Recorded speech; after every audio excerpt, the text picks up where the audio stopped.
North east west पर रखे नजर, दिखाए सच्ची खबर। आइडियलाइज न्यूज, बिहार की आदर्श आंखें।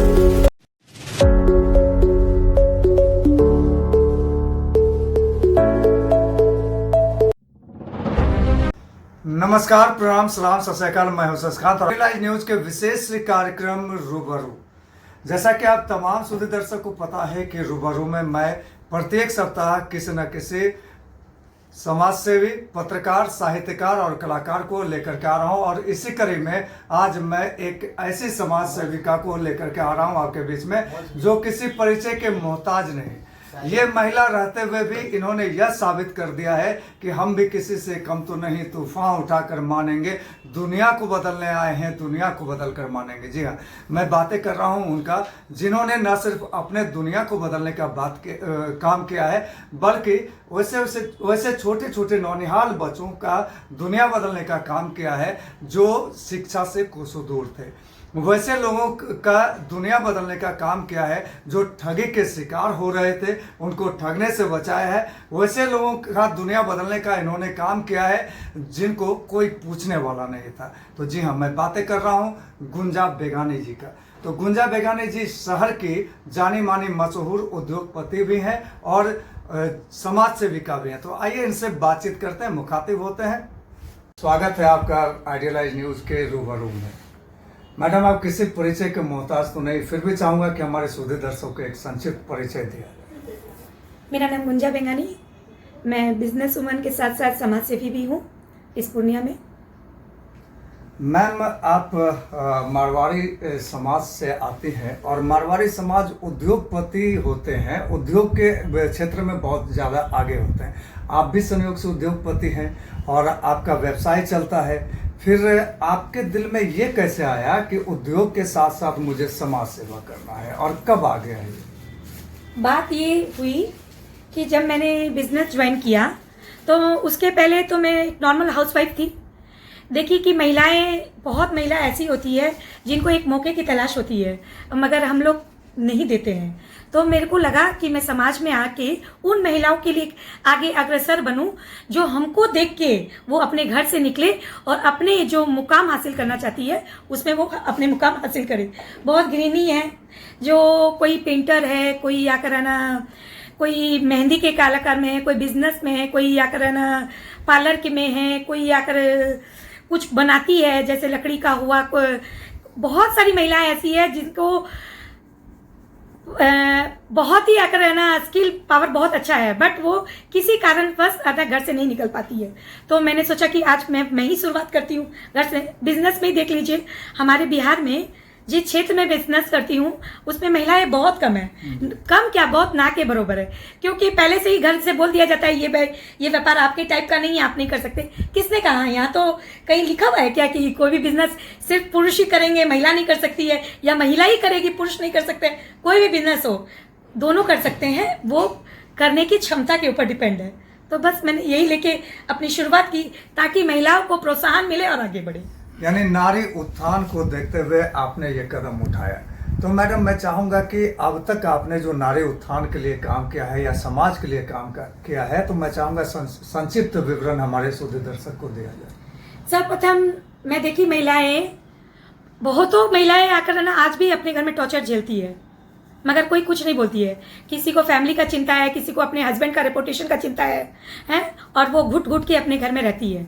मैंने सबसे पहले इसी चीज को तोड़ा है कि घुट घुट के नहीं रहना, अपने सम्मान, अपने आत्मसम्मान के लिए सबसे पहले आवाज उठाना है, चाहे वो अपने परिवार के खिलाफ ही क्यों। एक महिला भी बहुत सम्मान लेके अपने पिता के घर से आती है, चाहे ससुराल हो चाहे पीहर हो। अब एक महिला का एक अपना वजूद है, तो अपने वजूद को वो पहचाने। सर्वप्रथम मैंने यही किया। जो बहुत घर में आकर फैमिली ड्रामा हुआ, ये सबको मैंने बहुत हद तक कोशिश की है खत्म करने की। मैम, नारी उत्थान के लिए तो आपने काम किया है, लेकिन सुनने में यह भी आया था कि आपने शिक्षा के क्षेत्र में काम किया है। तो शिक्षा के क्षेत्र में कैसे लोगों के लिए काम किया है और क्या काम किया है, यह भी चाहूंगा कि हमारे सुधी दर्शक को बताया जाए। आजकल बच्चे, बहुत ही कम बच्चे हैं जो एजुकेशन में बहुत एक्टिव है, क्योंकि जिस तरह से जनरेशन चल रहा है कुछ ही बच्चे हैं जो बहुत ही फोकस रख के पढ़ाई करते हैं, मगर वैसे कुछ बच्चों के पास पैसे की कमी है वो बेस्ट एजुकेशन लेने जाते हैं, उनको एजुकेशन नहीं मिल पाता है। बहुत स्कूलें दावा करती है कि मैंने स्कॉलरशिप दी है, बट स्कॉलरशिप देते हैं स्कूल वाले, मैं ये नहीं बोलती हूँ कि नहीं देते हैं, मगर आज भी बहुत बच्चे वंचित हैं। इन्हीं में से कुछ बच्चे को मैंने देखा है जो पढ़ाई के मामले में जो यूपीएससी तक क्रैक करने की क्षमता रखते हैं, जीनियस बच्चों को मैंने अपने दम पर आकर स्कूलों में एडमिशन करवाया। आज वो बहुत ही अच्छे से पढ़ रहे हैं और मेरे लिए ये बहुत ही बड़ा गर्व बात है कि कल होके ये बच्चे कुछ कर जाएंगे तो हमारा ही पुण्य का नाम होगा।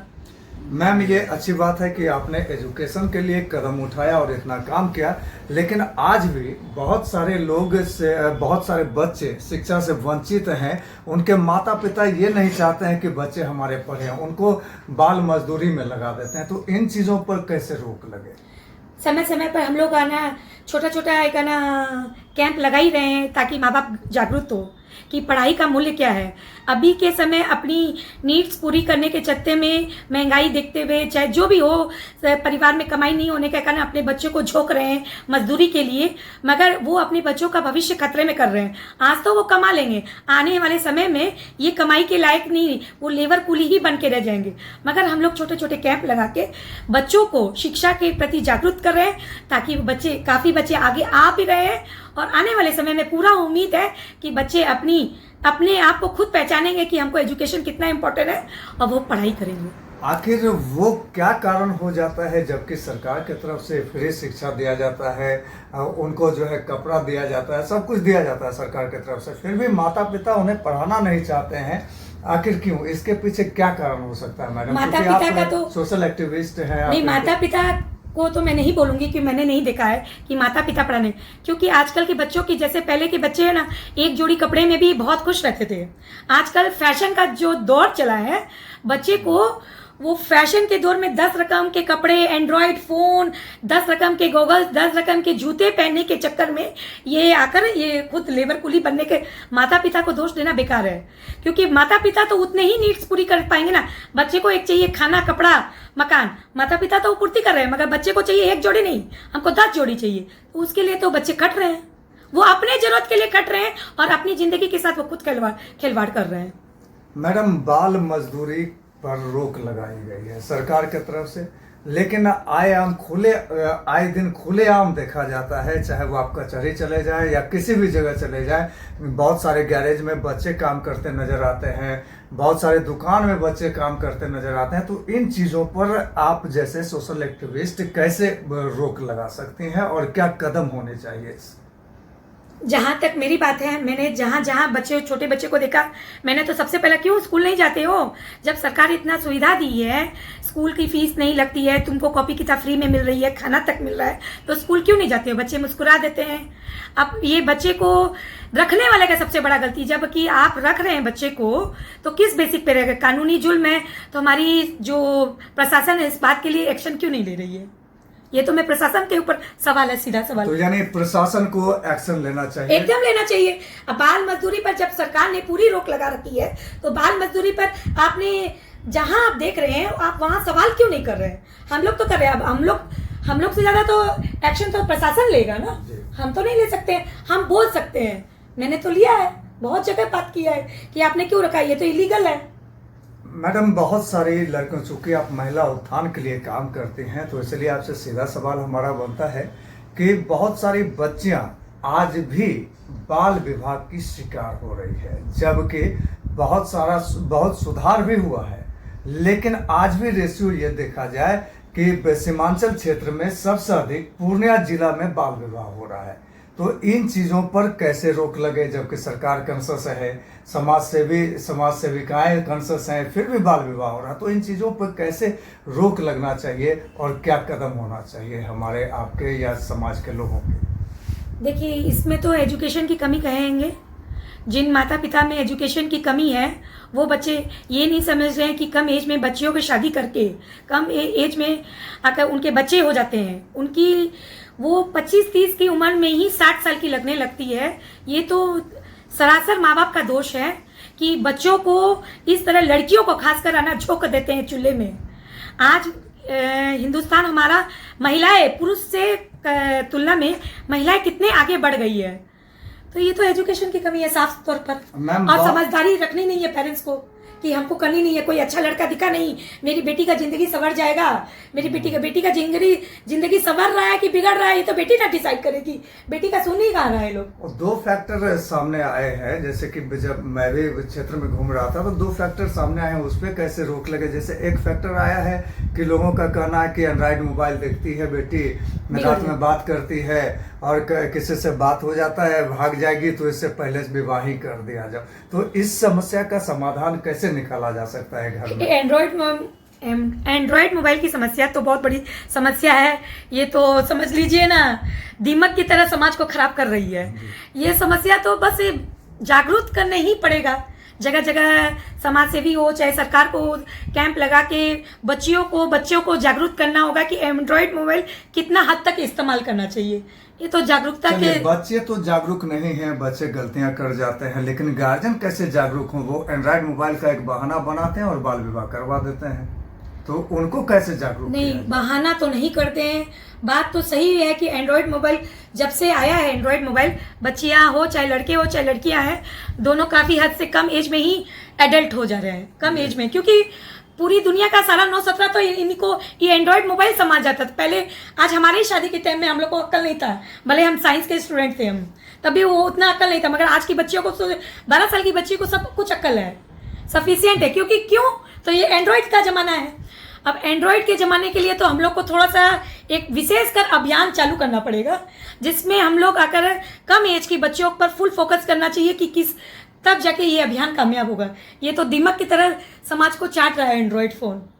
तो यानी एंड्रॉइड मोबाइल पर रोक लगनी चाहिए, माता पिता को भी समझना चाहिए और बच्चे को भी समझना नहीं, चाहिए। एंड्रॉइड फ़ोन पर रोक नहीं लगनी चाहिए। हाँ। किस तरह इस्तेमाल करना और कितना तक इस्तेमाल करना है, इस चीज को जागरूकता लाना है अपने इस चीजों को जागरूकता लाना है। बच्चे को अगर समझाया जाए कि बच्चा ये गलत है ये सही है, तो शायद क्योंकि उनके दिमाग में तो उतना ही कैपेसिटी है ना कि हमको क्या समझना है। मैं समझती हूँ 100% तो नहीं, हम लोग 50-60% तो मुकाम जरूर हासिल करेंगे इस मामले में। मैडम, मैंने सुना है कि आप बाल यौन शोषण पे भी आपने काम किया है समाज सेविका के रूप में। तो बाल यौन शोषण के रूप में जब आप काम कर रही थी तो आपके सामने क्या क्या चुनौतियां आई और कैसे आप उनका सामना कर पाई, और लोगों को कैसे इन चीज़ों से बचना चाहिए या कैसे जो है समाज को बचाना चाहिए, ये जानना चाहूँगा। जैसे आप बाल यौन बोल रहे हैं तो आप पहले ये सवाल हमसे पूछिए, एंड्रॉइड मोबाइल बच्चियां कम समय में ही आकर ना एडल्ट हो गई, नंबर 1 बात।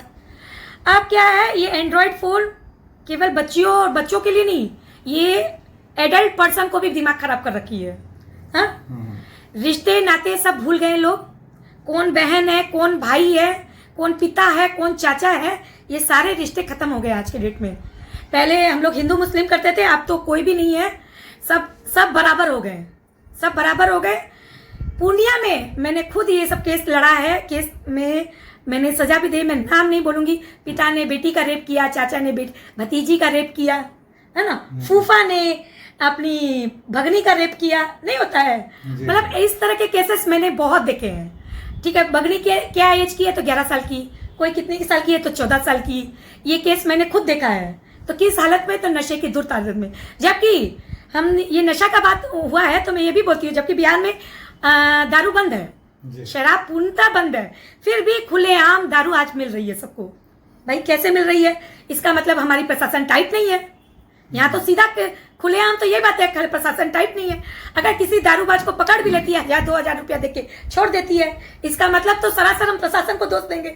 दारू पी के कम एज की लड़कियों के साथ रेप करना, बच्चियां डर से बोल नहीं रही है। मेरे साथ जो केसेस आए हैं, मैं इवन अभी मैं आपको, आप बोलोगे तो मैं डिटेल दे सकती हूँ, बट किसी बच्चियों के साथ नाम लेना 11-12 केस में इस अभी तो उचित नहीं है किसी लड़की। हाँ, कि उचित नहीं है। अभी कितना जून चल रहा है ना, अभी तक के 11-12 केसेस मेरे पास पूर्णिया के आ चुके हैं, जो पूरे पूर्णिया का है, चाहे वो रुपली हो, चाहे दमदा हो, चाहे अपना पूर्णिया हो, चाहे गुलाबबाग हो, चाहे जिस जिला को, मगर पूर्णिया जिला से 10-11 केस ऐसे हैं जिनके फैमिली मेंबर ने अपनी बच्चियों के साथ यौन शोषण किया है। ये समाज का सबसे बहुत ही गंदा चेहरा है। जब अपनी बच्चियां अपने घर में सुरक्षित नहीं है तो अपनी बच्चियां कहाँ सुरक्षित है? ये सवाल मेरा भी है। जब बच्चियां घर में सुरक्षित नहीं है तो कहाँ सुरक्षित है? तो फिर इस पे कैसे रोक लगे? आखिर कब तक लूटती रहेंगी बेटियां इस गाँव? इस तरफ तो कड़ा प्रावधान लगाना पड़ेगा। जब तक आप अगर जैसे अभी मैंने बताया कि पिता ने रेप किया, फूफा ने रेप किया, अगर एक भी रेपिस्ट को सजा मिल जाए अच्छी तरह से तो शायद समाज में बहुत कुछ सुधार हो जाए। सब पैसे के बल पर छूट छूट के निकल गए। अगर जिसके पास पैसा भी नहीं है तो अपना जो प्रॉपर्टी है बेच बाच के अपना निकल गया। तो अगर ये बेल होना बंद हो जाए कि नहीं, इस तरह के केसेस में है ना बेल नहीं मिलेगा। अब कितना भी नॉन अवेलेबल केस हो जाए मगर बेल मिल ही जाती है। नॉन अवेलेबल केस में भी बेल मिल ही जाती है। बेल ना मिले तब इसका प्रावधान निकलना आसान हो जाएगा। और जब भी इस तरह के लोग पकड़ाए तो एक तरह का, जब हम लोग बोलते हैं ना कैंप लगाते हैं, इस तरह का एक आकर जुलूस निकलना चाहिए एक तरह के कि इन्होंने ऐसा किया। तो आने वाले समय में शर्म से कि मेरा भी इज्जत उछल जाएगा, मेरा भी समाज में बदनामी हो जाएगी, तो ये केसेस आना कम हो जाएंगे। मगर एक को तो नीलाम होना पड़ेगा इसके लिए। यानी एक को सजा मिलेगा तो सभी सुधर जाएंगे। हाँ, सुधरेंगे। सजा जब तक नहीं मिलेगी तब तक कोई नहीं सुधरेगा। अभी आपने बतलाया कि 10-11 केसेस आपने ऐसा जो है डील किया है, तो 10-11 केसेस जब आपने डील किया है तो उसमें किसी को सजा मिला? नहीं, अभी तक सजा नहीं मिला है। तभी तो मैं बोल रही हूँ जी, सभी मैनेज हो गए। मैनेज तो नहीं हुए, अभी चल रही है, किसी के केस चल रहे, वो तो खुलेआम गिडर सांड की तरह घूम रहा है ना। वो आज अपनी बेटी का किया, जब वो अपनी बेटी का नहीं हुआ, अपनी भांजी का ही नहीं हुआ, अपनी भतीजी का ही नहीं हुआ, तो वो किसी का नहीं है। वो पर्सन तो किसी का नहीं है ना। वो वैसे खुले सांड को हम लोग घूमने दे रहे हैं पूर्णिया जैसे शहर में, तो ये दुर्भाग्य तो हमारा भी है ना। तो ये बड़े शर्म की बात है, समाज में इस तरह के लोग भी होते हैं जो अपने परिवार के बच्ची को बच्ची नहीं समझते हैं और उनके साथ में गलत कर जाते हैं। तो मैम ने बतलाया कि ऐसे लोगों को वैसे दोषी को सजा मिलना आवश्यक है। तो बहरहाल मैं इनके बातों से सहमत हूं। तो मैम अब दूसरे प्रश्न पे ये आता हूं कि आपने पर्यावरण संरक्षण के लिए भी कोई काम किया है शहर में? हाँ, एकदम किया है। DCLR से समय समय पर हम लोग को आकर पौधे मिले हैं। हम लोग ने बहुत जगह जाके वृक्षारोपण किया है। एक हमारी टीम है, जैसे तो बहुत जन जान रहे हैं, बहुत सारी संस्थाओं के साथ मैंने वृक्षारोपण का काम किया है और लोगों के प्रति जागरूक कर रहे हैं कि पर्यावरण क्यों जरूरत है। आज जो हम लोग इतनी गर्मी झेल रहे हैं, इसका मेन कारण है वृक्ष समय समय पर जो जगह जगह कटते गए, और कटते तो गए मगर उसके बिहाफ में हम लोग ने वृक्ष लगाए नहीं। इसका सजा आज पूरी सृष्टि भोग रही है। पर्यावरण में टेम्परेचर हाई है, जरूरत से ज़्यादा बरसात होने लगती है, जगह जगह जल जमाव होने लगते हैं, जरूरत से ज़्यादा ठंडे पड़ने लगती है, जगह जगह आकर लोग मरने लगते हैं। ये सारा नतीजा पर्यावरण का है। पर्यावरण को हम लोग ने दूषित कर दिया। और एक पेड़ जहाँ काटते हैं, मैं मानती हूँ पेड़ काटना भी जरूरी है, जहाँ एक पेड़ काटे और 4 पेड़ लगाए तो शायद हमारा पर्यावरण बचा हुआ रहता। आज अगर ये मेंटलिटी सब रखे कि एक पेड़ कटेंगे उसके बिहाफ में 4 पेड़ लगेंगे तो अपना पर्यावरण संतुलन रहेगा। मैम, आए दिन मरीजों को दिक्कतों का सामना करना पड़ता है, लाइन बाजार ही नहीं कमोबेश पूरे बिहार में स्वास्थ्य के क्षेत्र में। तो क्या इस क्षेत्र में भी आपके कोई कदम उठे हैं? आपने किसी प्रकार का काम किया है इस क्षेत्र में मरीजों के लिए? भैया, काम तो मैंने बहुत किया है मरीजों के लिए भी। सर्वप्रथम अपने लाइन बाजार में बहुत सारे ऐसे क्लिनिक हॉस्पिटल है जिनको लाइसेंस नहीं मिला है। सर्वप्रथम वो तो उनको हॉस्पिटल बंद करने का सख्त आदेश दिया जाए। नंबर 1 बात, आपके पास लाइसेंस प्राप्त नहीं है, आप किस तरह हॉस्पिटल चला सकते हैं, किस तरह आप क्लिनिक और किस तरह लेबोरेटरी चला सकते हैं। लेबोरेटरी की रिपोर्ट यहाँ निकल रहेंगे, पेट में प्रॉब्लम है, और वही हम लोग बिहार से बाहर निकलते हैं तो आपको तो कुछ भी प्रॉब्लम नहीं है, कहीं माथा में प्रॉब्लम निकल गया किसी का। मतलब इतनी रिपोर्ट्स यहाँ गलत है। ऐसे इलीगल लेबोरेटरी हो, चाहे हॉस्पिटल हो, चाहे क्लिनिक हो, चाहे डॉक्टर हो, उसको सर्वप्रथम सख्त सरकार को इसमें एक्शन लेके बंद करना होगा। मैम, ऐसा आप कर रहे हैं कि बहुत यहाँ तो डेंटिस्ट डिलीवरी करते हैं जी। यहाँ तो मैंने तो पहले भी रखा, यहाँ तो डेंटिस्ट डिलीवरी करते हैं डिलीवरी। हाँ, डेंटिस्ट डिलीवरी बहुत बड़ी बात कर दी हमारे कैमरा में। तो ऐसा कोई प्रमाण है आपके पास? प्रमाण मेरे पास सब चीज का है, मगर मैं अगर समय आने पर दूंगी। मगर है ना, यहाँ डेंटिस्ट करते हैं, ऐसे हॉस्पिटल को यहाँ लाइन बाजार चला रहा है, तो उस जगह क्या कहा जाए? तो लाइसेंस रद्द किया जाए। एकदम उनकी लाइसेंस सरासर रद्द कर दिया जाए। इसके पहले आपने कभी ऐसी बात को? मैंने लाइव आके बोला है, लाइव आके बोला, फेसबुक में लाइव आके बोला है मैंने। तो ये एक चुनाव के पहले आपने कहा था या चुनाव के पहले ही कहा है मैंने, चुनाव के पहले ही कहा कि था। है ना पेशेंट मर जाते हैं, कुछ तो पेशेंट की भी गलती होती है जब आपको समझ में नहीं आता है वो हॉस्पिटल में कि कोई डिस्काउंट दे दिया, आप चले गए, आप पहले ठोक बजा के जाएंगे ना कि वहाँ सफिशिएंट जो चीज़ का मेरा प्रॉब्लम है उस चीज़ के डॉक्टर वहाँ अवेलेबल है कि नहीं, वो हॉस्पिटल आपका गारंटी लेता है आपके मरीज को ठीक करने, तब ना आप एडमिट होंगे। बहुत सारे मरीज भी ऐसे हैं कि चंद रुपयों के कम चलते ना गलत हॉस्पिटल में चले जाते हैं, फिर वहाँ बैठ के ड्रामा करते हैं, तोड़फोड़ करते हैं। तो यहाँ तो पेशेंट के परिवार भी सरासर गलत है। तो इसके जागरूकता के लिए आपके क्या कदम होंगे, या आपकी जो संस्था चल रही है अभी समाज सेवा के क्षेत्र में, उनके क्या कदम होंगे? उसकी जागरूकता के लिए हम तो क्या कदम लेंगे, इसमें मेडिकल डिपार्टमेंट प्लस प्रशासन मिल के ये एक्शन ले कि बहुत हो गया पेशेंट के साथ खेलना, अब बंद किया जाए, अब पूर्णिया को स्वस्थ पूर्णिया बनाया जाए। मैम, आप समाज सेवी के साथ साथ उद्योगपति भी हैं और आए दिन गुलाबबाग मंडी में ठगी के शिकार होते हैं कृषक, खास करके मक्का व्यापारी जो हैं वो ठगी के शिकार हो जाते हैं। मक्का व्यापारी ही नहीं, कमोबेश सभी व्यापारी ठगी के शिकार हो जाते हैं और कई मामले सदर थाने में भी आते रहते हैं। कुछ समस्या के समाधान भी हो जाते हैं और कुछ थाना में पेंडिंग पड़े होते हैं। तो ऐसे चीज़ों के लिए चूंकि आप उद्योगपति हैं, तो कृषकों को क्या संदेश देना चाहेंगे आप कि क्या वो करें, क्या कदम हो? मैं सब प्रथम है किसानों को मैं ये बोलूंगी कि अपना माल जिनको भी आप बेचे, ठोक बजा के बेचे, क्योंकि किसान 10, 20, 50 के चक्कर में फलाना आदमी हमको 50 रुपया दे रहे, गलत जगह माल बेचने के कारण उनके पैसे मर जाते हैं, फिर वो इधर से उधर घूमते रहते हैं। आए दिन हमारे किसान रोते हुए नजर आते हैं। भाई किसान इतने मेहनत करते हैं, साल भर खेती करते हैं, तो गलत आदमी के हाथ में फंस के मंडी में आजकल क्या हो गया है, कुछ चुनिंदे लड़के जिनको व्यापारी ए भी नहीं आता है, वो एक मोटरसाइकिल ले लेते हैं, कांटा कोई और करवाएगा, माल कोई और उतारेगा, पेमेंट का बिल और कोई बनाएगा, पेमेंट कोई और करेगा। इसमें जो गांव के आए हुए किसान, उनको तो समझ में नहीं आता कि एक्चुअल में मेरा माल किसने किया। वो गोल गोल घूम के लास्ट में पता चलता है कि उनका माल ही गायब हो गया, उनका माल का पेमेंट ही खत्म हो गया। तो मैं किसानों से दरखास्त करूंगी, अपना माल सोच विचार के सही व्यापारी को दे ताकि उनका पेमेंट सही हाथ में आए उनको। मैम, आखिर कृषक को पता कैसे चले कि यह व्यापारी सही है? कृषक को आज कृषक पहली बार कृषक थोड़ी बना है, उसको सब पता है। सिर्फ लालच 20-50 का लालच उनको आकर नया व्यापारी को जोड़ने पर मजबूर करता है। हम बोलते हैं लालच में ना आए। आज जो कृषक मरे, उस कृषक जो मर रहे हैं वो अपना कारण वो खुद है। जैसे बिहार के हम लोग व्यापारी है, ठीक है, बहुत सारे व्यापारी है, यूपी से आ गए, गुजरात से आ गए, बेंगलोर से आ गए, उनको तो वो जानते नहीं है। 2-4 गाड़ियों के पेमेंट टाइम टू टाइम कर दिए, फिर उनको लग गया कि भाई वो हमारा अपना आदमी है, उनको माल दे दिए। तो यह कारण है। लोकल आदमी को आप पकड़ सकते हैं, मगर बाहर वाली पार्टी को आप कहाँ से? इसी के लिए चूना लगा के सब व्यापारी चले जाते हैं। अगर बिहार में ये एकजुटता आ जाए कि हम सिर्फ बिहार के व्यापारी, आप दूसरे राज्य में चले जाइए, चाहे यूपी चले जाइए, चाहे हरियाणा। अब हरियाणा का एक बात लेते हैं, हरियाणा पंजाब की मंडी में चले जाइए, बिहार का आदमी आपको माल मिल जाएगा, एक बोरा माल नहीं मिलेगा।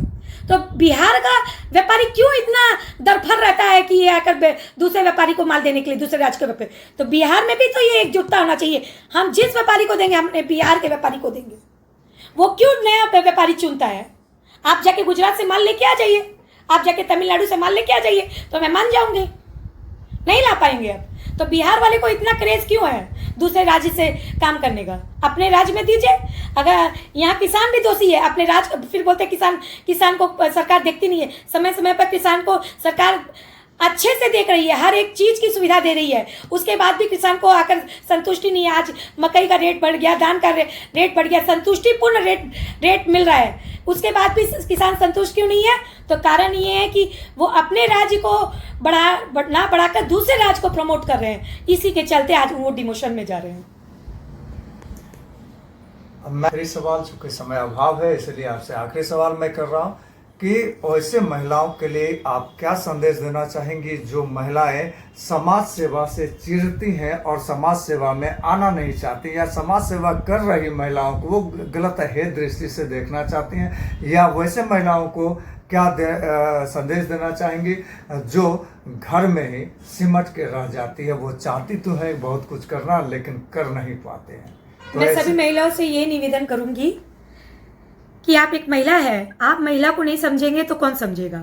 अगर कोई महिला अपना घर परिवार बच्चे और साथ में व्यवसायी सबको काम करते हुए घर से बाहर निकल के एक दूसरी महिला के लिए काम कर रही है, अगर आप आकर प्रोत्साहन नहीं दे सकते हैं तो उसको नेग्लेक्ट भी या उसको गलत भी बोल के ऐसा काम ना करें। मैं आपसे नम्र निवेदन करूंगी, अगर आप कुछ अच्छा नहीं कर सकते हैं तो उनको हतोत्साह भी नहीं कीजिए आप लोग। तो ये थी हमारे बीच गुंजा बेगानी जी, और आपने सुना कि इन्होंने क्या कुछ कहा। चलते चलते मैं इनके लिए यही कहना चाहूंगा कि इन्होंने यह साबित कर दिया है, कौन कहता कि आसमां में सुराग नहीं हो सकता, कौन कहता कि आसमां में सुराग नहीं हो सकता, एक पत्थर तो तबीयत से उछालो यारो। इनके विषय में मैं यह भी कहना चाहूँगा, चूंकि ये महिला है, इनके विषय में मैं कहना चाहूँगा कि नारी नहीं अबला, नारी नहीं कहानी, नारी के ही गोद में पलती है जिंदगानी। हर घर की लक्ष्मी है ये सुंदर, हर घर की लक्ष्मी है ये सिंदूर बन के चमके, मौका पड़े तो चूड़ियाँ तलवार बन के खनके। तो इसी चंद शब्दों के साथ मैं आप तमाम सुधी दर्शक को प्रणाम करता हूँ, सलाम करता हूँ, सत श्री अकाल।